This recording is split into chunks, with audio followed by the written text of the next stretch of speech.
फातिमा की रानी माँ, प्रभु यीशु की माँ, आसरा तू ही है माँ।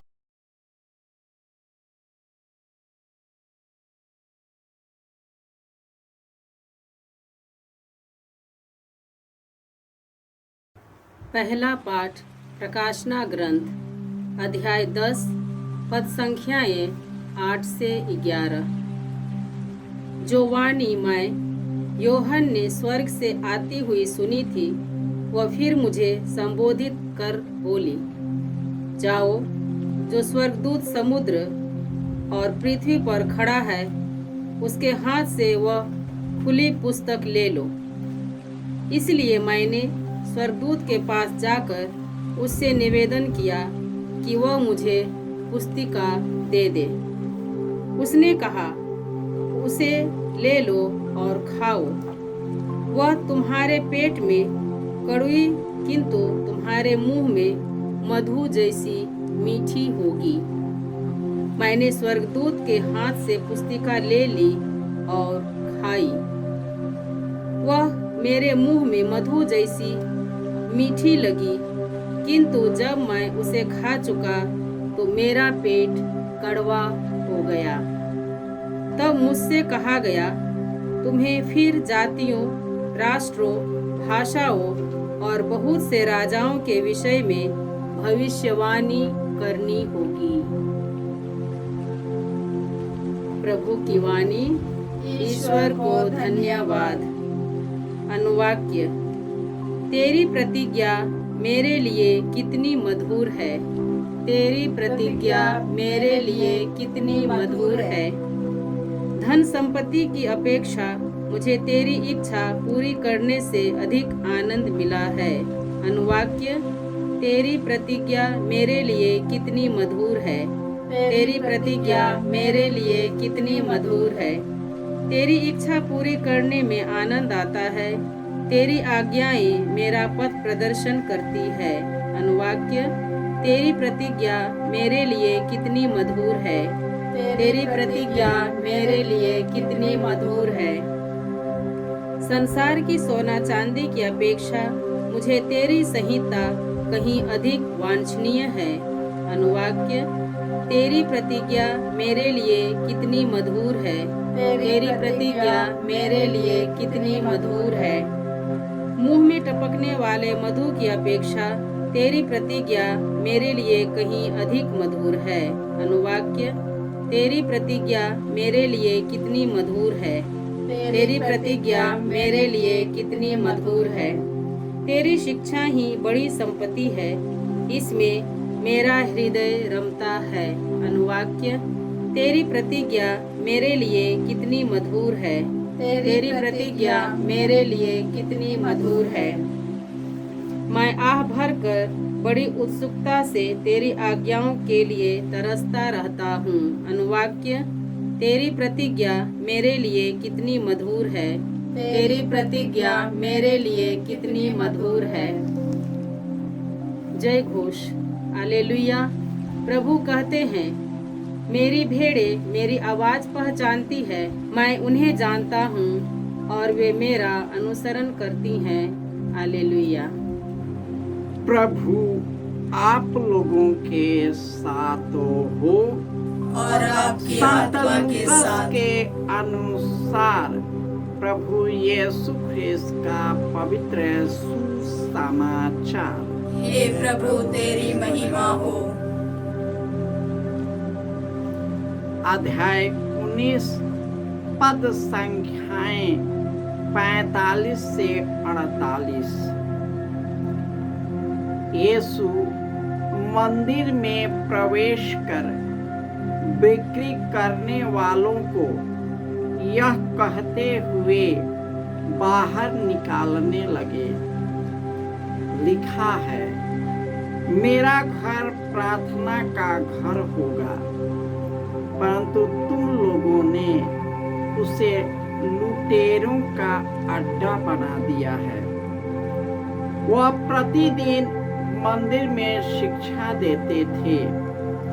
महायाजक, शास्त्री और जनता के नेता उनके सर्वनाश का उपाय ढूंढ रहे थे, परंतु उन्हें नहीं सूझ रहा था कि क्या करें, क्योंकि सारी जनता बड़ी रुचि से उनकी शिक्षा सुनती थी। यह प्रभु का पवित्र सुसमाचार है। हे क्रिस्त तेरी स्तुति हो। ख्रिस्त में प्यारे भाइयों और बहनों, धन संपत्ति की अपेक्षा संसार के सोने चांदी की अपेक्षा ईश्वर की इच्छा पूरी करना सबसे उत्तम है। और आज के पहले पाठ में सुने हैं कि यूहन्ना स्वर्ग को देखता है और स्वर्ग में यह देखता है कि उसे एक पुस्तक दी गई और उसने कहा उसे खा लो, वह तुम्हारे पेट में कड़वी होगा किंतु तुम्हारे मुख में मधु जैसा मीठा होगा। उसने उस पुस्तक को ले लिए और खा लिया और वह मधु से भी अधिक मीठा है। आज माता कलीसिया संत सिसिलिया का पर्व मनाती है, जिसके लिए ईश्वर सब कुछ बन गया। उनका जन्म 180 ईस्वी में हुआ था और वह ईश्वर के करीब थी और अपने आप को ईश्वर को अर्पित कर दिया था। लेकिन उसके पिता ने उसके इच्छा के विरुद्ध एक वैलेरियन नाम का एक युवक से उसकी विवाह किया और विवाह के तुरंत बाद सिसिलिया ने कहा कि मैं स्वर्गदूत से बातें करता हूँ, वह मुझे स्वर्गीय आनंद की ओर ले जाता है। यह तभी देखोगे जब यीशु को ग्रहण करोगे और उसके नाम पर बपतिस्मा लोगे। ऐसा ही हुआ।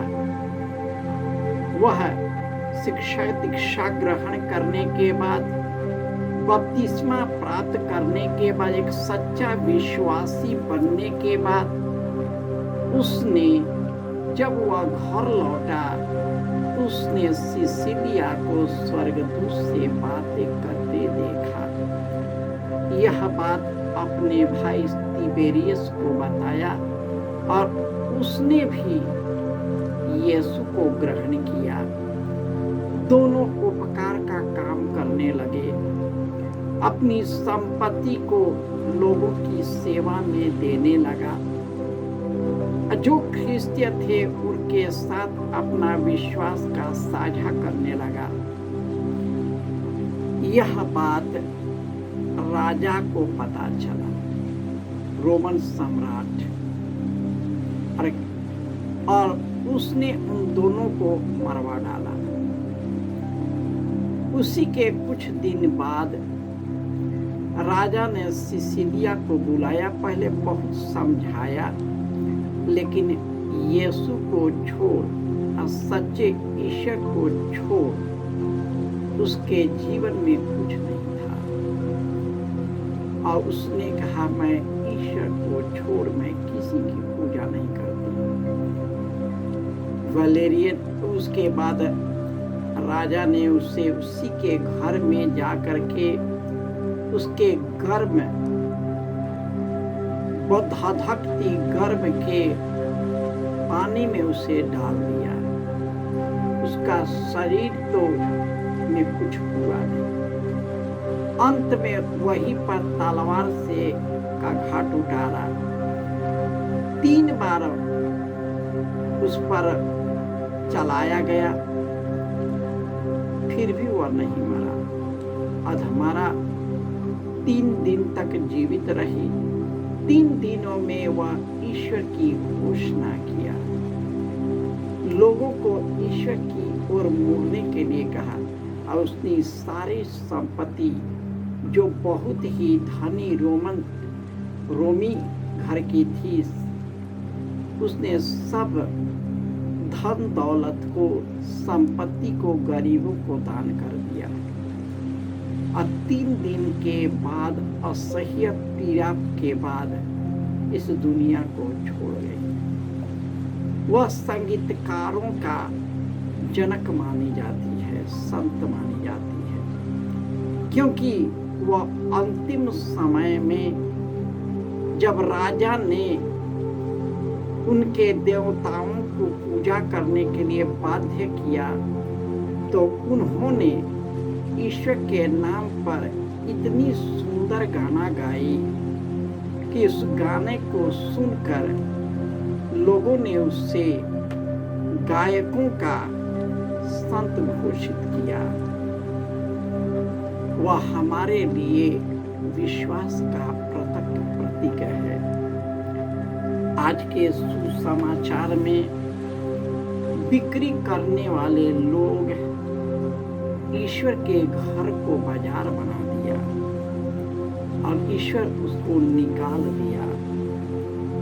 शास्त्री और फरीसी और राजा और नेता उन्हें मार डालने के ताक में थे, क्योंकि जो भी ईश्वर के राज्य के लिए काम करता है, इस संसार के लुटेरे लोग उस पर हावी हो जाते हैं और उन पर गलत आरोप लगाकर मार डालते हैं। यही बात उस समय के शासक ने सिसिलिया को बेरहमी से मारा, कई तरह से उसे सताया, लेकिन सिसिलिया अपने विश्वास में अंत तक अडिग रही और उसने सर्वस्व ईश्वर को समर्पित किया। सिसिलिया हम लोगों को आह्वान करती है कि हम भी पूर्ण रूपेण ईश्वर को समर्पित करें, ताकि हमारे समर्पण जीवन के द्वारा औरों को भी जीवन मिले और वे लोग भी ईश्वर की ओर उन्मुख हो सके। जिस प्रकार सिसिलिया अपने मरने के अंतिम समय में लोगों को आह्वान किया कि सच्चे ईश्वर के पास लौट आए, वह तुम सबों पर दया करेगा और मैं खुद ईश्वर के पास जाकर तेरे लिए निवेदन करूंगा।